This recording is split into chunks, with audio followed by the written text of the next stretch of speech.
Shalom saudara pendengar, apa kabar? Ya, harapan saya dari studio, Anda semua dalam keadaan sehat, baik. Oke saudara, bersama saya Pendeta Islam Manik dalam program Firman hari ini. Kali ini topik yang akan saya bahas adalah panji-panji. Selamat mendengarkan.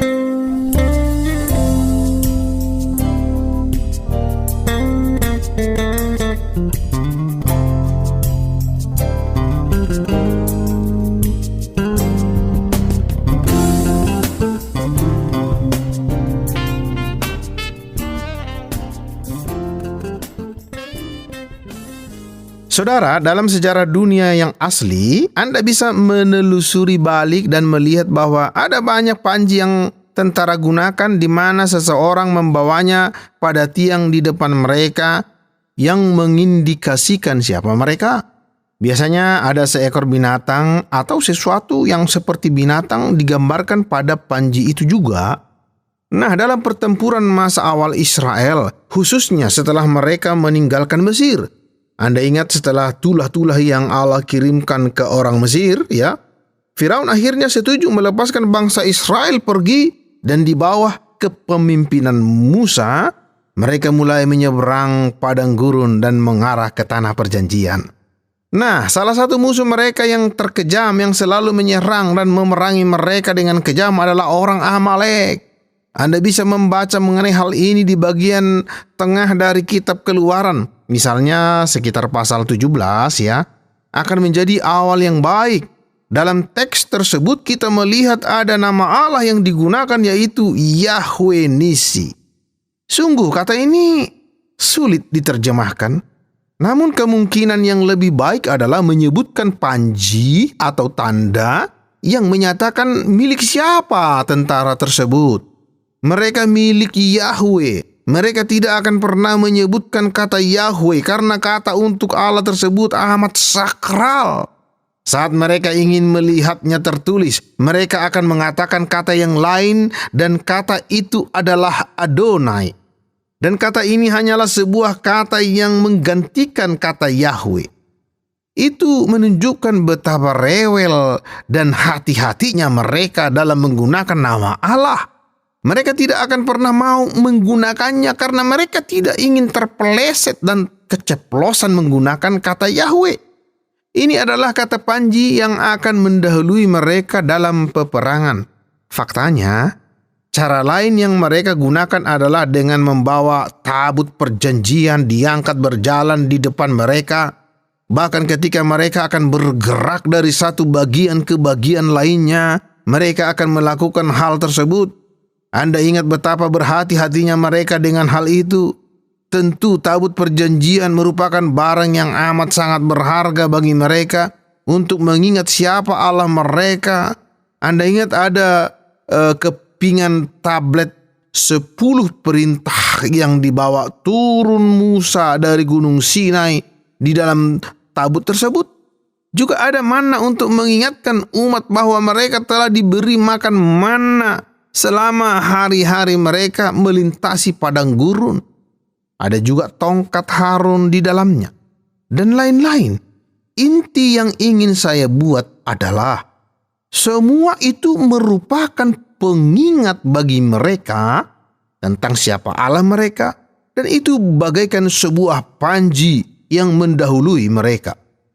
Saudara, nah kata Yahweh yang ditulis ini yang akan mereka lafalkan Adonai, ya Adonai, Nisi merupakan panji Allah.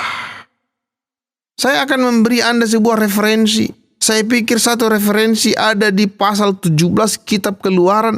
Karena orang Amalek benar-benar mengejar mereka dan mereka tahu ini akan menjadi peperangan yang kejam. Maka Musa sebagai semacam sang administrator berbicara kepada Yosua. Yosua, kumpulkanlah tentara kita dan bersiaplah untuk pergi berperang melawan orang Amalek. Agar mendapat bantuan, saya akan naik ke gunung ini yang jaraknya dekat dan saya akan berdiri di sana dengan panji-panji Allah agar setiap orang mengenal siapa kita dan bahwa kita sedang memproklamasikan bahwa kita adalah tentara Allah. Saya akan mengangkat panji saya. Ini adalah panji Allah yang digunakan untuk tujuan mengatakan bahwa kita adalah umat Allah, tentara Allah, dan saya akan berdoa. Nah, Yosua menyadari pertempuran yang berlangsung sepanjang hari itu. Ketika Musa mengangkat tangannya, bangsa Israel memenangkan pertempuran, dan di menit Musa mulai kecapaian. Di mana hal itu dengan mudah itu terjadi? Anda mulai mengangkat tangan Anda ke atas melampaui kepala Anda, dan berapa lama Anda bisa melakukannya? Berapa lama Anda bisa bertahan sebelum tangan Anda menjadi lelah?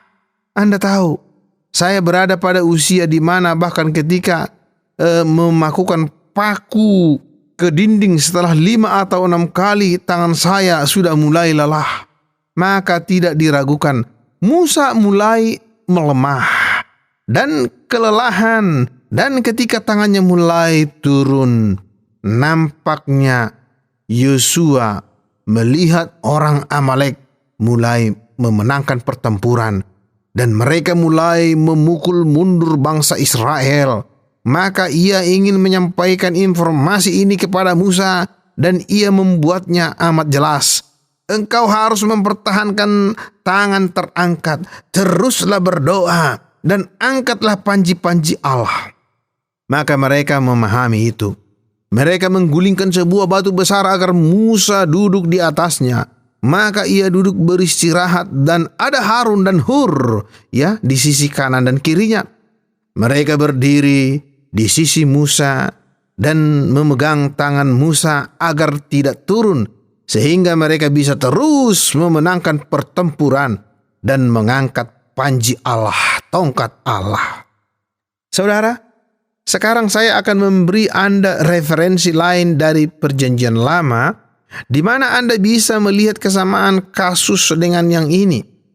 Ingatkah Anda ketika mereka sedang melintasi padang gurun, ada suatu masa ketika ular-ular ganas, mungkin ada jenis Scorpio kalajengking, atau ular yang telah memagut mereka dan mereka sekarat karena racunnya. Musa dengan cepat meninggikan sebuah ular tembaga, patung dari sebuah ular. Salah satu patung ular tedung di tiang di kayu salib. Ngomong-ngomong, semua ini adalah sebuah pelopor, merupakan suatu pratinjau mengenai Yesus Kristus di Perjanjian Baru di atas kayu salib, dan ia mengumumkan kepada umat, jikalau engkau memandang pada ular tembaga yang di atas kayu salib ini, engkau tidak akan mati. Itu merupakan suatu pratinjau yang amat jelas tentang fakta bahwa mereka yang memandang pada Yesus Kristus sebagai juru selamat mereka tidak akan binasa, akan mendapat pengampunan. Maka catatan dalam Perjanjian Lama itu merupakan contoh lagi tentang Allah yang menjadi panji yang di bawahnya orang-orang berperang. Ini merupakan pemikiran yang fantastik. Ya, bagaimanapun ketika kita pikirkan ini, saya ingin kembali sejenak pada Kaisar Konstantin. Ia menunjukkan gambar salib Tuhan, dan saya yakin sebagai Kaisar Kristen pertama yang membuat ini amat nyata. Ibunya juga seorang Kristen dan telah amat banyak menolong putranya membangun gereja-gereja yang luar biasa di Tanah Suci. Saya telah mengunjungi beberapa gereja tersebut. Yang satu di Bethlehem masih cukup baik dan utuh, karena sekalipun musuh-musuh secara konstan memukul Tanah Suci dan menghancurkan banyak gereja, gereja di Bethlehem tidak pernah dirusak, dan alasannya ada pada eksteriornya. Pada eksterior bangunan tersebut adalah sebuah mosaik, dan mosaiknya adalah tentang orang bijak dari timur. Dan dengan demikian pakaian mereka nampaknya amat sama dengan tentara yang menyerbu, dan mereka berpikir lebih baik tidak merusak bangunan tersebut karena saudara-saudara mereka. Boleh dikatakan orang-orang seperti mereka beribadah di sana, dan dengan demikian gereja di Bethlehem tidak pernah dirusak secara total atau secara tuntas. Ini benar-benar suatu kisah yang luar biasa. Dan ini salah satu bangunan gereja yang tertua dalam sejarah kaisar Kristen tersebut, jika Anda ingin menyebutkan itu, atau dalam sejarah orang Kristen. Maka saya ingin memikirkan sebuah aplikasi untuk Anda dan saya hari ini. Kita perlu bergabung dalam kelompok-kelompok gereja, kelompok pendalaman Alkitab, persekutuan doa, dan bergabung dengan orang-orang bisa menolong kita memegang tangan kita. Intinya yang ingin saya katakan di sini adalah bahwa dalam pergumulan kita bisa mengalami naik dan turun, naik dan turun. Beberapa hari Anda merasa amat kuat secara spiritual, dan di hari lain Anda merasa lemah, terjatuh, tersapu. Boleh dikatakan tidak kuat.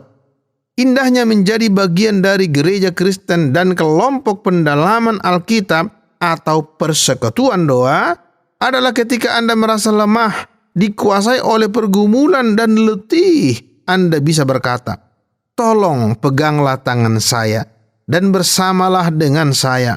Berdoalah bagi saya, datang ke hadapan Allah dalam kesungguhan, sungguh-sungguh berdoa bagi saya agar saya tetap kuat dan berkemenangan." Saya menyukai ide yang indah tersebut. Sama seperti Harun dan Hur menolong tangan Musa, maka demikian juga saudara-saudara dan saudari-saudari dalam Yesus Kristus, dalam persekutuan doa Anda, kelompok pendalaman Alkitab Anda, dalam pelayanan ibadah Anda, akan saling menopangkan tangan satu dengan yang lain dan saling memberikan semangat dan berkata, "Jangan menyerah, Allah bersamamu." Walaupun pergumulan tersebut bisa jadi pergumulan yang panjang dan amat sedih, namun Allah akan menang. Jika Anda berpaling kepadanya dan Ia bersama Anda dan Anda sedang mengikuti panjinya, Anda maju berperang dalam namanya, Anda akan berkemenangan dan Anda pasti akan menang. Saya pikir itu pemikiran yang indah dari nama Yahweh Nissi ini. Bahwa kita maju dalam tentara Allah mengikuti panjinya. Ia adalah Allah kita.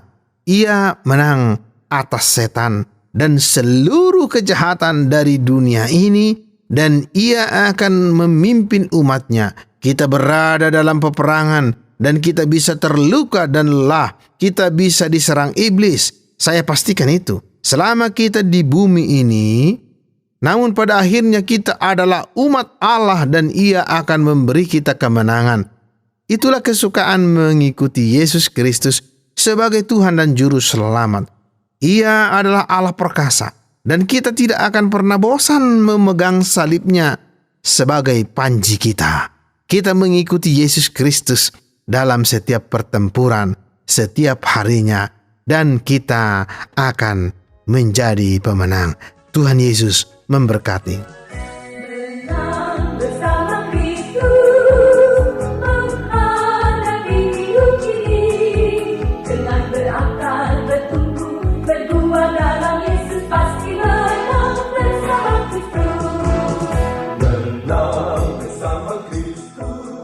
Saudara, jika Anda diberkati dengan program ini, silakan kirim respon Anda ke acara firman hari ini, Tromol Pos 261 Batu 65302 Jawa Timur, atau SMS ke nomor 081 333 777 386.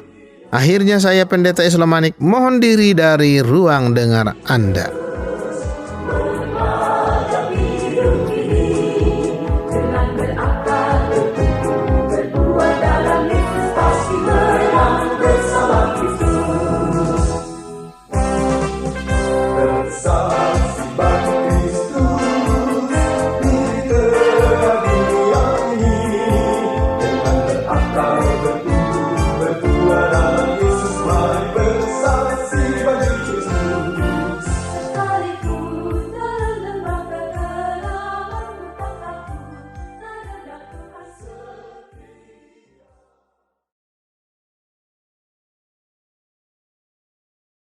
Terima kasih Anda sudah mengikuti program kami. Jika Anda diberkati, jangan lupa like, komen, dan share supaya Anda tidak ketinggalan setiap program terbaru kami. Jangan lupa juga untuk subscribe channelnya dan nyalakan loncengnya. Jika Anda ingin mendukung pelayanan kami, bisa melalui rekening kami berikut ini, atau menghubungi kami di sini.